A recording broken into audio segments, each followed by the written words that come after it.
She had no husband, less than half a barn of hay, and a mule that had started slipping away every evening at dusk like it had somewhere better to be. Veda Harlow stood at the fence line in the gray November light and watched the old mule, Dusk, walk steadily north through the gap in the rails and disappear into the timber without looking back. Not spooked, not chasing anything. Walking the way an animal walked when it already knew where it was going and expected to arrive. She almost let it go. She almost turned back toward the cabin, where the fire had burned low and the supper she hadn't started yet was waiting on her to remember it existed. Instead, she stood in the cold and watched the tree line until her fingers went numb inside her gloves, and she thought about Chet. Her husband had bought Dusk 11 years ago from a man in Twin Falls who'd worked the animal half to death and had the nerve to call it gentle. Chet had paid too much for a mule any reasonable person would have passed on, loaded it into the wagon, and driven it home in the dark, talking to it the whole way. That was the kind of man he was. He died in September of a fever that moved faster than either of them had expected, and he'd left Veda with 40 acres of Idaho Territory outside Crescent Hollow, $211 in a tin box under the floorboards, a mule named Dusk, and a winter she had no idea how to survive alone. The neighbors had been kind about it, in the way neighbors were kind when they thought kindness was the useful thing. Orrin Fetch, who lived 2 miles east and farmed his land with the grim precision of a man who'd made peace with every hardship except other people, had ridden over the week after the burial and told her plainly that if she intended to sell the property and go back east, now was the time to do it before the price dropped. He hadn't said it meanly. Orrin didn't do things meanly. He just said what was true and let a person decide what to do with it. Veda had thanked him and told him she intended to stay. He'd looked at her for a moment with the expression of a man deciding whether to argue, then said all right and ridden home. She hadn't seen him since. That had been 6 weeks ago. Now the temperature had dropped 20 degrees in 4 days. The hay in the barn was already lower than it should have been, and Dusk had been disappearing every evening between dusk and full dark, coming back hours later calm and unhurried. His breathing even, his belly fuller than 2 flakes of morning hay, had any business producing. She'd told herself for a week that it was nothing. Mules wandered, but this wasn't wandering. This was deliberate. On the 4th evening, she'd brought the lantern out and checked him over in the barn, and there was nothing wrong with him. Legs clean, breathing easy, an animal that had been somewhere it considered reasonable, and had come home when it was done. She'd stood in the barn doorway, in the cold, for a long time before she went back inside. By the time she went to bed, she'd made a decision she didn't examine too closely, because she thought if she examined it closely, she might talk herself out of it. Tomorrow, she would follow. She was at the fence line the next evening before dusk, 30 yards back in the shadow of the barn overhang, waiting. Dusk moved through the gap in the rails the same way he always had, the same unhurried pace, and she followed at a distance through the first cold of the evening, stepping carefully through the stiff grass. He never looked back. He moved through the timber with the certainty of something that had done this so many times it no longer required any thought. She'd been walking maybe 15 minutes when the ground started dropping in a way the map in her head didn't account for, because she'd never had reason to go this far north on the property. This was the rough land. Ridge country, useless to anybody. Nobody had filed on it because there was nothing here worth filing on. She stopped at the edge of the timber and looked. The hollow was 4 acres wide, maybe 5. She couldn't tell in the failing light because she was still registering what she was seeing. The ground at the bottom was dark, not snow-covered, though snow was packed 2 feet deep on every side of it. The bare ground ran from where she stood all the way to the far rock shelf, where a thin mist rose steady and low, not smoke, not cold breath, a true mist coming up from the earth itself. The air above it was warm. She could feel it from 30 feet away, the specific warmth that didn't sit on the skin but moved through it. Dusk was already at the bottom, head down, grazing. She walked down the slope and crouched where the snow gave out and the ground began, and pulled a handful of grass, green, soft between her fingers, the kind of grass that grew in May, and it was the 9th of November, and she had just walked through a foot of snow to find it. She stood and walked to the far end of the hollow, to the rock shelf where the mist was rising. She put her hand flat on the stone and felt heat running through it from somewhere deep. Not surface warmth from sunlight, because there was no sun, but the steady ancient heat of the earth doing something it had been doing long before she arrived. She understood the basic fact of it immediately. This was geothermal country. Hot springs surfaced all over this part of Idaho, and she had never thought to look for one on land she'd assumed wasn't worth looking at. She stood in the warm air while dust grazed nearby, and the stars came out above the ridgeline, and she thought about Chet. He had known, she was sure of it. He'd owned Dust for 11 years, and the mule's path through the timber was worn, a faint depression in the needles she'd noticed on the way in without understanding what it was. Chet had either followed the mule the same way she had tonight, or found the hollow some other way, and he'd known about it and said nothing to her, which meant he was saving it for something, or hadn't gotten around to it, and now she would never know which. She had a feeling, the particular kind of feeling you got about a person you'd known well, that he'd been saving it, that he'd meant to show her in the spring. She walked home through the dark with her hand trailing along the timber's edge and the hollow still visible behind her, a slightly warmer piece of the darkness. And she thought about what she had. Not gold, not anything she could sell. The ground didn't freeze. The grass stayed green. Wild onion grew along the seep, dormant looking but green at the root. Cattails stood at the wet edge, still holding their heads. Under the south-facing rock shelf, there were plants she recognized after a moment. Biscuit root, the same plant Chet had shown her once the previous spring, the roots edible, the leaves useful for other things. Water welling up through fractured basalt and running in a warm, slow trickle across the base, before disappearing underground again. She boiled a cup over a fire she made in the hollow and drank it, and it tasted of minerals and nothing wrong. The next week she went back every morning and spent an hour there with a notebook from Chet's desk, mapping and measuring and noting what grew and where, and what the temperature seemed to be on days when the air outside dropped below 10. She was methodical about what she took, because it seemed like the important thing to be methodical about. This hollow wasn't a store. It was a system. You could damage a system by misunderstanding what it could give. On the 6th day, she sat on a flat rock by the seep and calculated what the hollow meant for the winter. The grass alone would cut her hay use by half, maybe more, if she brought Dust here daily instead of feeding him from the barn. The wild onion and biscuit root were real food, enough to supplement the root cellar through February. The warm water could do things she couldn't fully calculate yet, but she knew this. She was going to make it to March, probably April. And she knew something else. Lola Swickard lived 3 miles west at the edge of the creek drainage, and she was alone. Her husband had gone back to Oregon in September and not come back, and Orrin had mentioned, in the way he mentioned things without directly mentioning them, that Lola was managing but not well, 58 years old. A small stalk of potatoes, a woodpile that would last to January. Veda closed the notebook and looked at the hollow. Dust was grazing near the far end, moving slow and even, the way he always moved in this place. He never rushed here. He ate with the unhurried pace of something that knew the grass would still be there tomorrow. She had enough for herself. That was settled. The question was whether she was the kind of person who sat on enough and didn't say anything. It turned out not to be a difficult decision. She rode to Lola Swickard's place on a Thursday morning with a flour sack tied to the saddle holding 50 cattail roots, 2 bundles of wild onion, and 6 biscuit roots she'd cleaned and wrapped in cloth.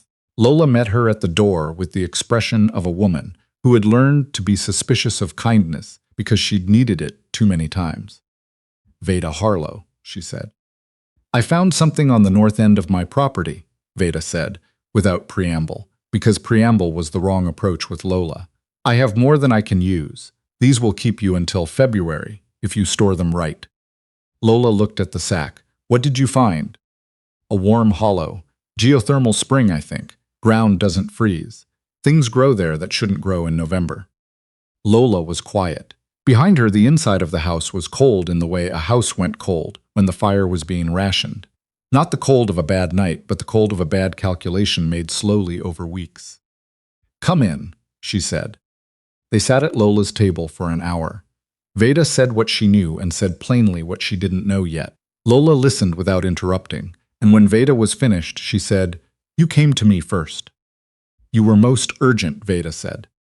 Something moved across Lola's face that she didn't hide, which meant it was too large to hide. She looked out the window at the gray sky. "What do you need from me?" "Nothing right now. I need you to take the food and show me the woodpile." Lola's woodpile was behind the house, low and snow-covered, exactly what Oren had implied weeks ago. Veda looked at it and didn't say what she was thinking. "I'll bring a load Thursday," she said. Lola said nothing, which was the same as yes. On the ride home, Veda stopped at Oren Fetch's gate. He came out of the barn when he heard the horse, wiping his hands on a rag, looking at her with the careful expression he used when he didn't know what was coming. "I found a thermal hollow on my north ridge," she said from the saddle, because she'd decided she wasn't getting down. Getting down made it longer. "Ground stays warm, grass grows year-round, there's a clean water seep. I've been mapping it a week." She paused. "I'm telling Lola Swickard, and the Durants on the North Quarter, and a few others. You're the only one I'm asking directly. Do you want to know about it or not?" He turned the rag in his hands once. "Why are you asking me separately?" "Because you told me to sell in October, and you've got enough sense that I'd rather have you know what I'm doing than have you wondering." He was quiet for a moment. "Tell me," he said. She told him. He asked questions better than the ones she'd been asking herself, about the spring's flow rate, about whether the soil showed mineral deposits that might make it toxic, about the rockwork at the shelf, and whether it showed stress fractures. She didn't know the answers to most of them. "Come look at it," she said. "Then you'll know." He came the next morning and spent 2 hours in the hollow, moving through it, with the systematic thoroughness of someone who trusted his own observations over anyone's descriptions. He crouched at the seep and looked at the rock. He dug a small hole at the edge of the warm zone and felt the soil temperature with his hand. When he finally spoke, he said, "The seep's been running a long time. Mineral staining on the shelf, that's decades at minimum. This didn't start recently." "Chet knew about it," Veda said. "I'm fairly certain." Oren looked at her. He never said anything. He didn't say anything to me either. Something moved in Oren's expression that she couldn't read, and he went back to the seep. "No toxicity I can see. Cattails won't grow in water that'll hurt you. Neither will biscuit root." He paused. "It won't feed everyone through the winter. You understand that?" "I understand that. But managed right." He stopped. "Managed right," she agreed. He nodded once, the way he nodded when he'd settled something.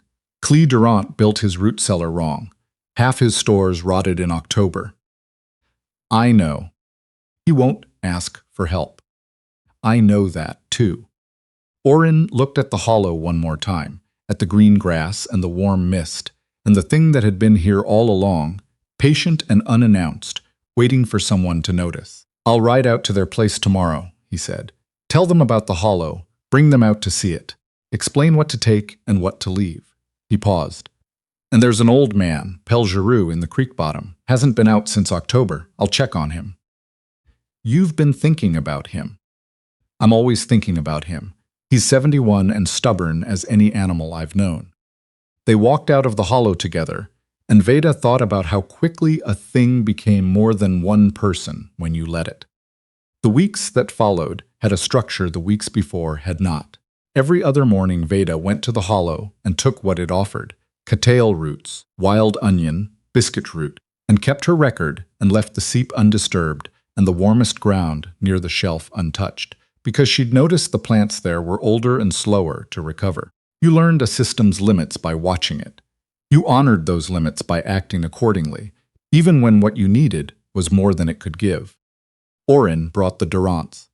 Clee was 26, with the particular combination of competence and anxiety that came from a young wife, Bet, 2 small children, and not enough experience with hard country. He walked through the hollow with the look of a man who didn't trust good fortune because he'd seen it turn. Veda gave him the same information she'd given everyone. What she knew, what she didn't, what she was still figuring out. "Take from the outer stands," she told him. "Leave what's closest to the seep. The system replaces itself, but not infinitely. Work with what it gives, not ahead of it." He looked at her. "How do you know that?" "I've been watching it." He nodded slowly. It was the answer he could work with. Lola Swickard came twice on her own after the first visit, both times with a small book she'd started carrying. She had observations Veda hadn't made. The way the hollow smelled different at different temperatures, the deer tracks coming down from the ridge to graze the warm grass, the way the outer cattail stand spread a few inches east between her first visit and her second. Her mind worked on things from a different angle, and the information they built together was better than either of them would have built alone. "You should write all of this down properly," Lola said one afternoon, sitting on the flat rock, "in something that explains what you found and how it works and what happens to it if someone pushes it too hard." Veda looked at her. It was the thought she'd been carrying for 2 weeks without finding the words for it. "We're not going to be the only people who know about this hollow," Lola said. That was never going to be true. So when others come into it, they should understand what they're working with. Veda went home that evening and took out a better piece of paper and started again. Pell Giroux received her at the door of his house in the creek bottom, with the expression of a man who had decided long ago to expect very little from other people. He was short and dense, and had the weathered look of someone who'd been solving problems alone. For so long he'd forgotten they could be solved any other way. "I found a thermal hollow on the north ridge of my property," Veda said. "There's food in it. I'd like to show it to you when the roads allow." He looked at her for a long moment. "What kind of food?" "Cattail root, wild onion biscuit root, clean water, ground stays 50 degrees, grass grows." He was quiet. The wind pushed snow off the roof above them in long sheets. "The Harlow place," he said finally. "Your husband's mule, old gray one." "Dust, yes. I saw that mule going up the ridge in the evenings. Watched it for a year from the creek road when I rode past. Never followed." Something in that landed differently than she'd expected. He'd been watching Dust the same way she had, and he'd made the opposite choice. Not from fear exactly. From the specific exhaustion of a man who'd used up his belief in good surprises and hadn't refilled it. "You should have followed," she said, not unkindly. He looked at her for a long moment. "Probably," he said. He came to the hollow on the second clear day after the next storm, moved through it slowly, and said when he was done, "Spring's been here longer than this county has. Maybe longer than the territory." He crouched at the seep. "You're doing right by it." "I'm trying to." "Trying's the beginning," he said. "Doing is the rest." He stood. "What do you need from me?" "I don't know yet." "Then find out," Pell said. "Everybody's got something." He was right. In January, when 7 people gathered at the Durant place for the first meeting that wasn't quite a meeting, what they had between them was more than any of them had understood alone. Orrin had timber cut in October with no decided use for it. Lola had knowledge about plants she'd learned from her mother and never shared because no one had asked. Pell had tools and an ability with iron that had been sitting idle for 2 years. Clee and Bet had labor and 2 good horses and the hard determination of people with 2 small children and very little margin for failure. And Veda had the hollow. She was careful when she explained it, what it was and what it wasn't. Not a miracle, not an inexhaustible supply. A system, a natural one, that had been running without human interference for longer than any of them had been alive, and that would continue as long as they treated it the way you treated any system, with an honest understanding of what it could actually give, not what you wished it could give. Lola said, "She's been keeping a record since the first week. She knows what's there better than anyone." "We all need to know," Veda said. "The record isn't mine, it's ours. If something happens to me, the hollow doesn't stop being what it is." Something shifted in the room at that. Not dramatic. Just a quality of attention changing, people looking at each other and registering that something different was happening here, something with a shape they hadn't expected. They spent 2 hours saying what they had and what they needed and writing it down in columns, and the accounting was better than any of them had been doing alone, because what you could contribute to a shared thing was different from what you could spare on your own. That was the arithmetic. You learned it by doing it, not by thinking about it. By February, the hollow was running as a shared resource, 4 families rotating through it, taking from the outer stands, leaving the seep undisturbed, tracking what returned and what didn't, so they understood the system's actual rhythm. Veda's original notebook had become two, and Lola had started a third focused on the plant life. New cattail shoots coming in on the east margin, a stand of watercress at the seep's edge that hadn't been there in November. The hollow expanding on its own terms. March arrived the way it always did in Idaho, warm days falling back into cold ones, the creek rising and settling. On a warm afternoon in the middle of the month, Veda went to the hollow alone, not to work or measure or record, just to be there. The grass ran green across the whole floor now, spreading toward where the snow had been. The seep ran stronger in the thaw, a sound she could hear from 20 feet away. Dusk was at the far end, grazing with his usual patience, moving the way he'd always moved in this place, without urgency, without uncertainty, as if he'd always known how it would turn out. She sat on the flat rock and thought about what had happened and what was still going to happen. The hollow would need more careful management in summer. The record needed to be bound properly. 2 more families east of the ridge that Orrin had mentioned, and she hadn't reached yet. None of it was finished. Nothing real was. But 6 families had come through the winter, and they had come through differently than they would have if she'd stood at the fence line in November and let Dusk walk away without her. She understood that weight, the particular weight of a woman who'd already lost too much and couldn't afford to lose more, and so held herself still and small and didn't reach for things she might not get. She'd been carrying that weight since September. She'd put it down when she followed the mule. What stayed with her, sitting in the warm hollow in the March light, wasn't the hollow itself. The hollow was just the land doing what it had always done. What stayed with her was the understanding that working with something was different from taking from it, and that the difference was not small. You could stand in the same place and damage a thing, or sustain it, depending entirely on how you moved within it. Chet had understood that. He'd found this hollow at some point, and taken what it offered and left the rest, and it had been here waiting for her, without knowing she would need it. The mule had known the way. The land had been keeping the warmth inside it for longer than she could imagine, patient as the stone, ready to give what it gave to the people willing to receive it correctly. She heard Dusk make a low sound near the far end of the hollow, the particular sound he made when he was satisfied and ready to go home, and she stood and brushed the dry grass from her coat and looked at the hollow one last time in the afternoon light. She walked out through the timber with the mule following behind her, and the hollow settled back into its own quiet, and the spring kept running through the fractured rock the way it had always run, warm and slow and certain, keeping what it held.